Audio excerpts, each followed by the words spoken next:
Right, so you've seen things go up and you've been to private views and you know all about the great joy of a new show and oh, isn't it exciting and what happens then. But you ever thought about actually how long it takes to take something down? Well, we've just finished a quite popular show, our Wycinanki show. You can kind of see it right there behind me.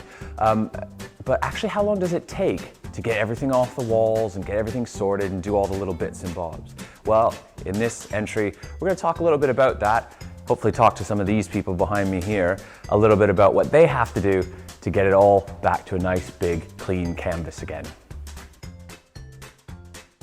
Okay, so this is Susie Plum. She's our exhibitions development officer.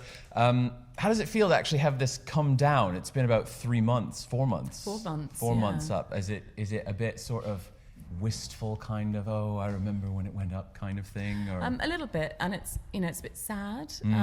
Exhibitions change over time is often a really interesting time emotionally, I think, for people. And a lot of hard work went into putting it up and getting it here, and particularly the work that Orly, the artist Orly Orbach, did with the Polish community. Yeah. So that's really sad to see it go. Yeah. But this one's quite easy to take down and quite quick, reasonably. Why as is that? opposed to the next one. Why would you say, why is it easier? I think because it's mainly two-dimensional and it's frames and it's delivered to us in crates and there's lots to kind of go wrong. So you've got to expect that as well. But at the same time, it's reasonably straightforward to take an exhibition like this that comes to us in crates and then put it up on the walls. The trick is making it look beautiful, I suppose. Right. And making it accessible to our audiences. And working with the Polish community helped us with that as well, because those kind of stories came out as part of this process, and it's been really fantastic. And we've had some really moving comments about this exhibition, and I think that's since I've been here, that's the first time that we've had people talking about their emotional response to an exhibition. Normally it's, I was really interested, it was really great, and thank you. But this is kind of unearthed some real emotional responses to the exhibition. And we got to eat all that Polish food that one day, which was fantastic. Those little fudges. I saw them. I went to a Polish shop the other day and I was like, oh, the fudges. That was great. I'm not saying it was my favorite part, but it was definitely top 3. It was fantastic. Good. It was good. So what's next then? So this all comes down then in basically like a day or two, and then what? So this will come down. We've taken the work out, and the courier's coming to pick up the crates of work to take them back to the Horniman Museum tomorrow. And then we'll be kind of touching up all the little holes and filling the holes and painting and getting it ready for the next exhibition, which is called Tall Tales Tiny Tavern. A mouthful. Yeah, it's a tongue twister, yes. And that's a new work by visual artist Alex Stevens and writer Joe Kimber, and they've been looking at our Doll's House furniture collection and used that as a basis of inspiration for some new work. And it's going to be a difficult and challenging installation, I think, because Alex wood carver, and he's made these beautiful representations of the Sussex Tavern. So there were 5 of those, and they're quite big, and they light up, and they've got sound with them. So there's logistical stuff about getting the electricity sorted and the wiring and the lighting and everything spot on, as well as making sure that our objects which are going inside these representations are safe and secure.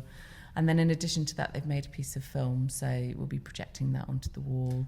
So we really need quite like a versatile space, I think. I mean, it is you almost need that big white room, I think, to just change every time. Absolutely. And having what we call exhibition furniture. So things like false walls, display cases, plinths, all of that in your armoury, so that you can actually make an exhibition work in the way that you and the artist that you're working with visualise it and make it accessible to audiences. So this is Liz Douglas, our collections development manager. Liz, can you tell us a bit about what happens when the pictures actually come down? So take things off of the wall, rest them on, these are Plasterzate picture blocks, and we condition check front and back. So do you want me to explain what condition checking is? Yeah, that would be good. So condition checking is reviewing the artwork when it arrives in extreme close-up, checking for any marks or any damage. and then sort of check it partway through the exhibition, and then finally we check it as it exits the museum, and they will condition check it when it arrives at there. And is that pretty standard at most museums? Yes. Okay. Yeah, which is standard protocol for exhibition loans. And how long would you spend condition checking something with this many objects on loan? This morning it's taken about 2.5 to 3 hours for 30 works, but it really depends. These are all modern artworks that we've checked in quite carefully, and there hasn't been any changes. So if they had been older pieces, it would have taken a lot longer? Not necessarily older, but perhaps larger artworks, Yeah. or more detailed artworks. But you go over it with a fine-tooth comb, irrespective of the size of it. So that's it. That's how it all works. That's how it all comes down. And in a couple weeks' time, we'll be ready for the next show. So hopefully, see you again soon. If you've enjoyed this, check out the other videos on our channel and don't forget to subscribe. Thank you.